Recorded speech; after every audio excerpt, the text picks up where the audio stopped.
రాజకీయ రంగు పులుముకుందా? హైడ్రా పేదలకు ఒకలా పెద్దలకు ఒకలా వ్యవహరిస్తుందా అంటే అవుననే సమాధానం ఇస్తోంది. ఇటీవలే హైడ్రా తీసుకున్న నిర్ణయాలే ఇందుకు నిదర్శనం.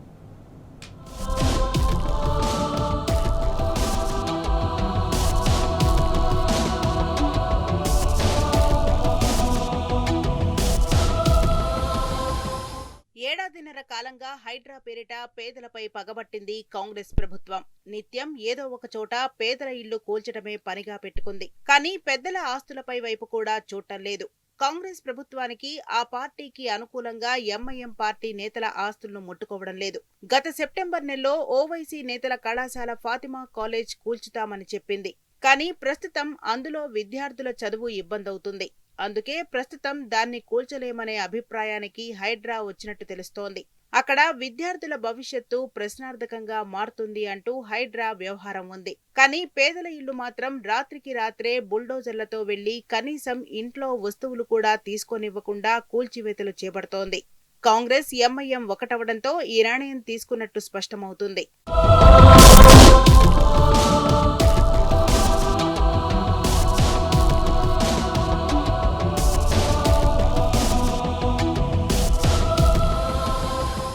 బఫర్ జోన్ ఎఫ్టీఎల్ ఉన్నట్టు స్పష్టంగా కనిపిస్తుంది. కానీ ఇప్పుడు ఈ కాలేజీ కూల్చకుండా కుంటి సాకులు చెబుతోందనే అభిప్రాయాలు వ్యక్తమవుతున్నాయి.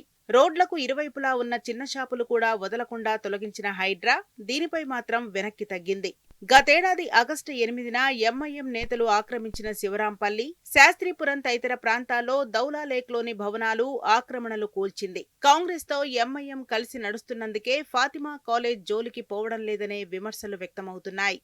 ఇక హైడ్రా పరిస్థితి చూస్తే కనీసం చెరువు ఆనవాళ్లు కూడా లేని ఇళ్లను కూల్చి సుందరీకరణ చేసి అందులో నీళ్లు నింపి కుంటలు బతికాయంటూ గొప్పలు చెప్పుకుంటోంది. అంతేకాదు కొంతమందిని పురమాయించి జేజేలు కొట్టించుకుంటోంది. ఇక హైడ్రా పాలాభిషేకాలు కూడా చేయిస్తోంది. స్వయంగా ప్రెస్ మీట్లు ఏర్పాటు చేయిస్తోంది. పాలాభిషేకాలు, పాల ప్యాకెట్ల ఖర్చు దాదాపు 15,000 రూపాయలు కూడా హైడ్రానే పెట్టింది. ఇలా సొంత డబ్బా కొట్టుకుంటూ ఇష్టానుసారంగా వ్యవహరిస్తోంది హైడ్రా. ఖచ్చితంగా ఫాతిమా కాలేజ్, సీఎం రేవంత్ రెడ్డి తమ్ముడి ఇల్లు కూడా కూల్చాలని హైడ్రా బాధితులు డిమాండ్ చేస్తున్నారు.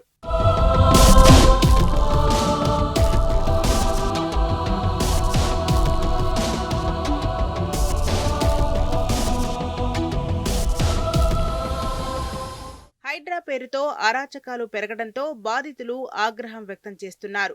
దీనిపై హైడ్రా ఏ విధంగా స్పందిస్తుందో వేచి చూడాలి. పెద్దల పట్ల ఒక విధంగా, పేదల పట్ల మరో విధంగా వ్యవహరిస్తున్న హైడ్రాపై తీవ్ర విమర్శలు వ్యక్తమవుతున్నాయి.